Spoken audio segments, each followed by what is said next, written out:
መቶ ክፍለ ዘመን አነጋጋሪ ሰው በየክፍለ ዘመኑ በፍልስፍናም በአስተምሮም በፖለቲካም ብቻ በየመስኩ በክፉም በደጉም ታሪክ የሚያነሳቸው አይታጡም።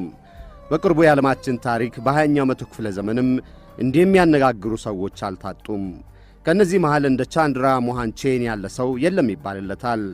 በ20ኛው መቶ ክፍለ ዘመን ያሉ እስከ ዛሬም የዘለቁ ታላላቅ ሃይማኖቶች አያስፈልጉም በማለቱ ጉድ የተሰኘለት ነው። መንግሥትና መሰል ተቋማት ከዚያም አልፎ ቤተሰብ እንኳን ዋጋ የሌላቸው የሰውን ነጻነትና ከፍታ ነጣቂ ናቸውና አትቀበሏቸው በማለቱ ይታወቃል። ከሁሉ በላይ የሰው ልጅ በነጻነት ለመንፈሳዊ ልዕልና ይበቃ ዘንድ ተመስጦ ነው የከፍታው መንገድ የሚለው ያስተምሮ ዋነኛ ምስጢር ተደርጎም ይነገርለታል። በዚህም የተነሳ ታላቅ መምህር አንደበተ ርቱዕ ሰባኪም የሚሉት አሉ።